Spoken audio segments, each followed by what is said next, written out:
Mr. Speaker, today I will be meeting with the Prime Minister to discuss the 10th Liberal budget.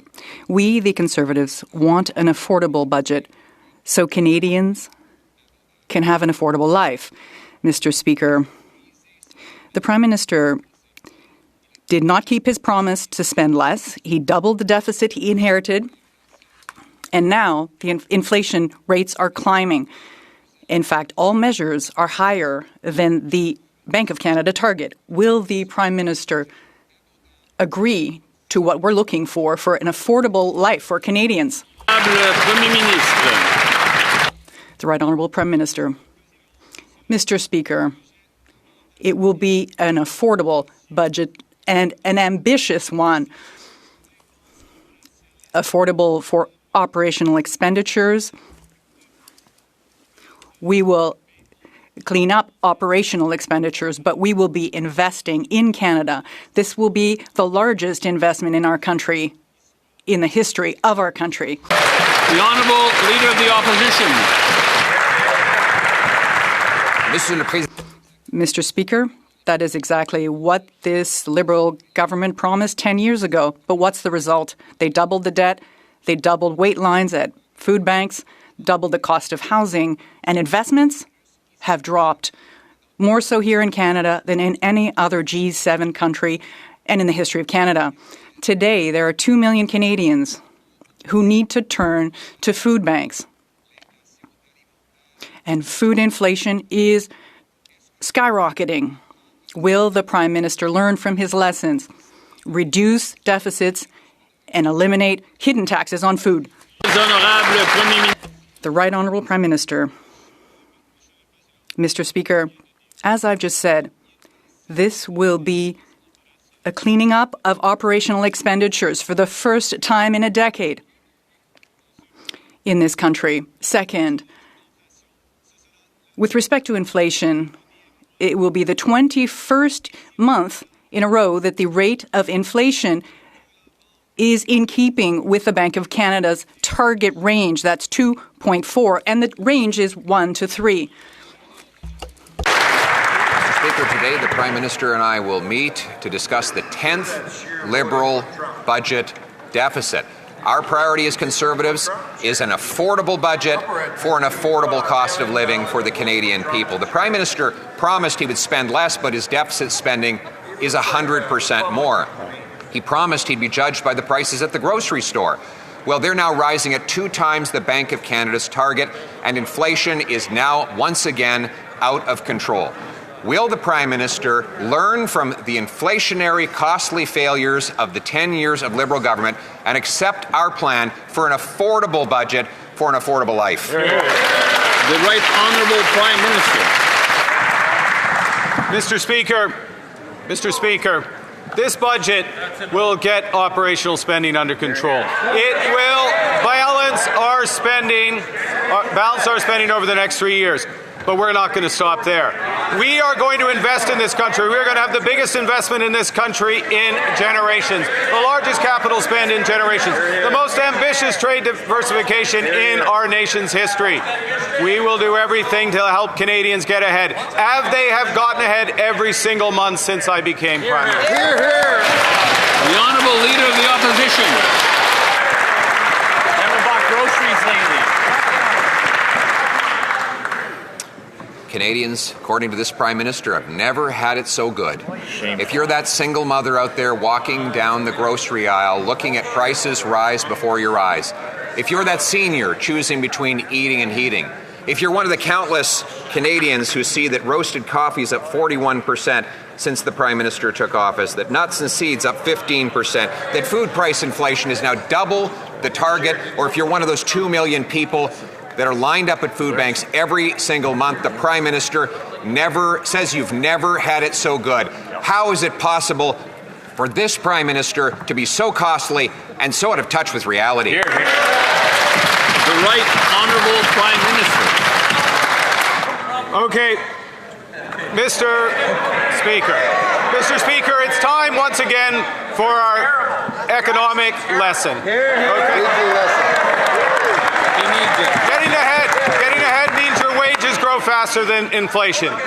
Let's look at the relationship between inflation and deficits. The inflation rate in Canada, the food inflation rate, is the G7 average, and we have the lowest deficit in the G7. What the government is going to do is use that deficit to grow this economy like it's never seen before. Here, here, well done. The Honourable Leader of the Opposition. So the Prime Minister says to that single mother, that small business owner, that senior I just referenced out there, that he needs to give you economic lessons. You are the one out there who are watching prices rise right before Yes, the honourable member knows to speak through the chair, and there was a lot of noise around that. So if the honourable member could just start from the top, please. Mr. Speaker, the Prime Minister is now lecturing Canadians who are lined up at food banks, telling them that they've never had it so good. That if only they appreciated all the many promises that he's made, promises that he hasn't even begun to keep, that they would then be appreciative of the fact that here we have fresh and frozen beef is up 14%, fresh and frozen cut chucks up 12%, frozen meats up 11%, coffee grains up 40%. Does he believe that people paying these exorbitant prices should be thankful for his economic lessons? The Right Honourable Prime Minister. Mr. Speaker, we promised to cut taxes for every Canadian. 22 million Canadians have their taxes cut. We promised to cut taxes on first-time home builders. They've been cut. We promised to cut the carbon tax. It's been cut. You weren't here. It's been cut. It's been cut. And we promised to build this country strong. November 4th, this House will have a choice. Are you with us for those single mothers? Are you with us for those farmers? Are you with us to build this country strong so they can get it? That's a very good question.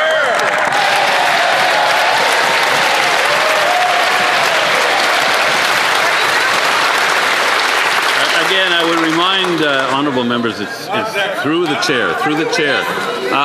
The Honourable Leader of the Opposition. Mr. Speaker, I think he meant to say, are you with us for the bankers and bondholders who will be collecting record interest payments on the newly doubled national debt? The Prime Minister has literally doubled the deficits that he inherited from the Liberal government, deficits that were already exorbitant and out of control. And what do you know? Inflation immediately started to rise. 2 of the 4 measures are outside of the acceptable Bank of Canada range. All 4 measures are above the Bank of Canada's 2% target. The more he spends, the more things cost. Does he acknowledge at least that every dollar he spends comes out of the pockets of hardworking Canadians? The Right Honourable Prime Minister. Mr. Speaker, we are putting more dollars in the pockets of hardworking Canadians because we cut taxes on 22 million Canadians. Mr. Speaker, our focus is putting even more dollars in the pockets of hardworking Canadians. That is why we will have the most ambitious capital investment program this country's ever seen, the most ambitious home building program this country has ever seen, the biggest investment in defence and our industrial capacity that this country has ever seen, and the biggest and most effective climate competitiveness strategy that this country has ever seen. The Honourable Member for Belleuil-Chambly. The Leader of the Opposition. Mr. Speaker, the Prime Minister has tried to deny the existence of continued hidden Liberal taxes on groceries. But Canada's leading food price expert, the food professor, Sylvain Charlebois, has said the exact opposite. He says, and I quote, the industrial carbon tax, the worst part is still there. He was referring to the fact that farmers pay the tax on the steel that goes into their farm equipment, combines, tractors, and bins, and on their fertilizer. Is the Prime Minister really going to expect Canadians who can't pay their grocery bills to believe that the cost of the carbon tax on our farmers does not get passed on at the grocery shelf? The Right Honourable Prime Minister.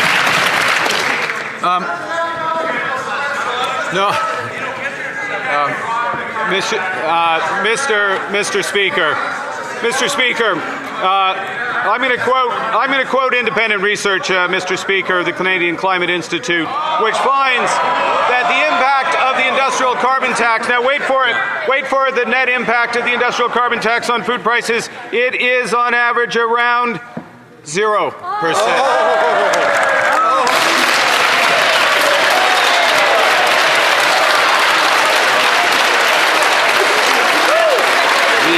The Honourable Leader of the Opposition. Mr. Speaker, the Prime Minister expects us to believe government-funded so-called experts paid to push his agenda instead of believing in the obvious fact that when you tax the things that go into making food, you tax all who buy the food. This is a Prime Minister who says he's a great expert. But he told CTV Nova Scotia that Canadians don't use steel anymore. Yeah. Does he not acknowledge, does he not know that there is steel in farm tractors, farm combines, farm bins, and other farm equipment? And does he not think, for God's sakes, that those costs get passed on to consumers?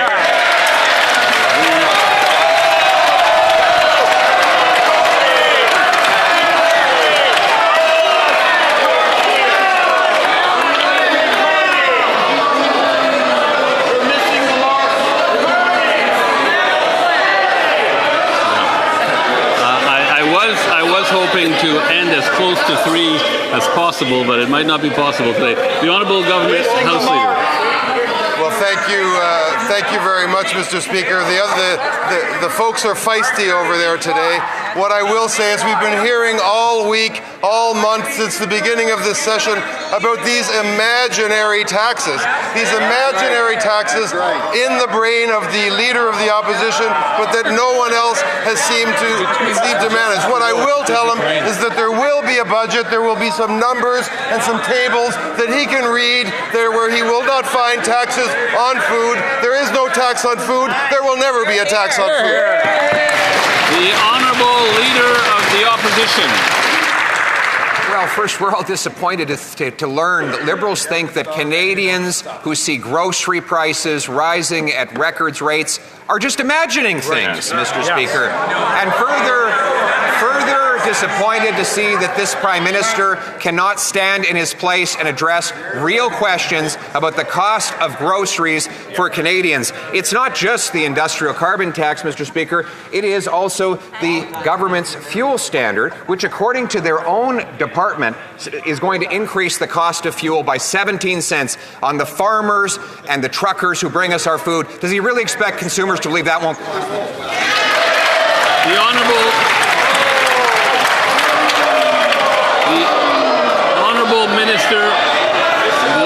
Minister of Jobs and Families.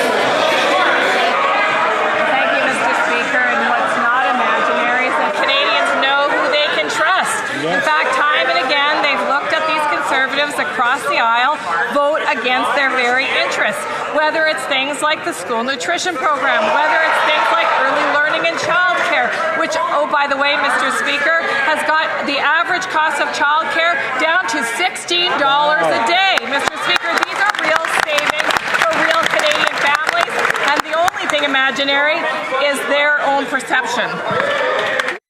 The Honourable Leader of the Opposition. Mr. Speaker, it is really disappointed this Prime Minister refuses to stand up and debate the real cost of his taxes on Canadian food consumers. It's the same thing with the auto sector. He promised that he would negotiate a win. He promised to get a rapid deal. Still no win, still no deal. Elbows gone missing, and so are the jobs. Today we saw Paccard au Québec. Il y a 300. In Quebec, 300 jobs lost at Paccard. That it was Ingersoll, the Cami plant, and before that the GM plant in Oshawa. Is the Prime Minister selling out the auto sector in his attempt to back down to the U.S. President?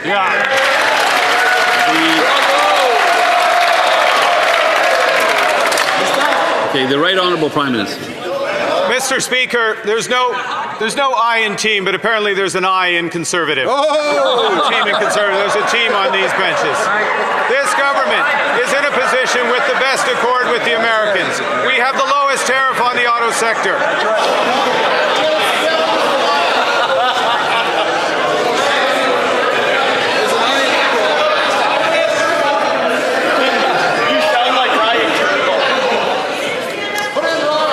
The Right Honourable Prime Minister from the top, please.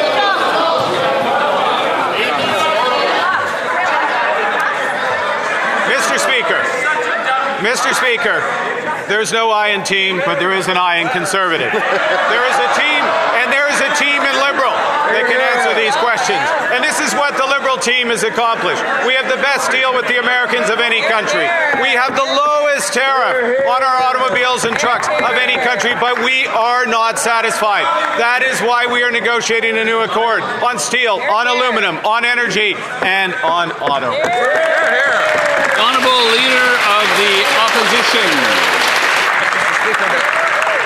The question was about jobs, and he responds with a spelling bee, Mr. Speaker. This is the guy who's supposed to negotiate a win for us, a guy who said he'd have a deal by July 21st. He's the guy who said he's had his elbows up, and since that time, his elbows have gone missing, Mr. Speaker. The Canadian people need those jobs. He promised he would protect those jobs.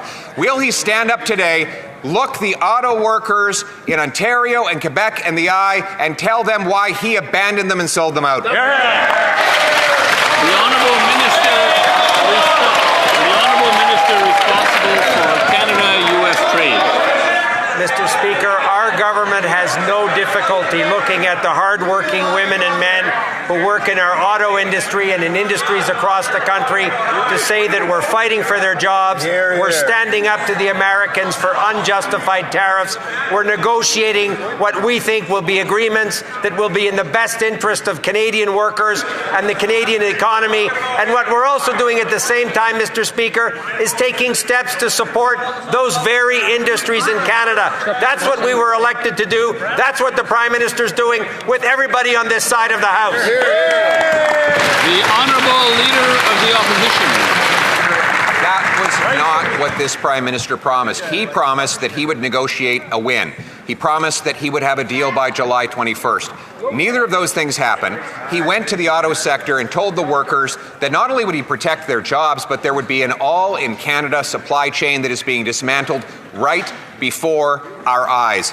And it's not just his trade negotiating failures, it's his EV mandate, which has slammed the brakes on any investment in auto manufacturing in this country. If the Prime Minister take personal responsibility for this and announce today an end to the EV mandate so we can get our workers back to jobs.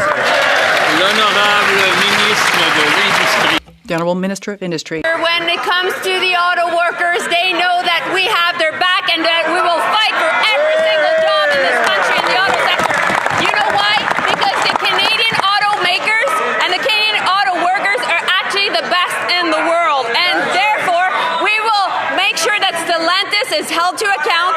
We are meeting with GM tomorrow in Ottawa, bringing back a model into the plant in Ingersoll, and we will be there also for the employees at Paccard and Sainte-Thérèse. Thank you. Okay, what about Gould? Okay, so We have, yeah, I think. okay. Excuse me.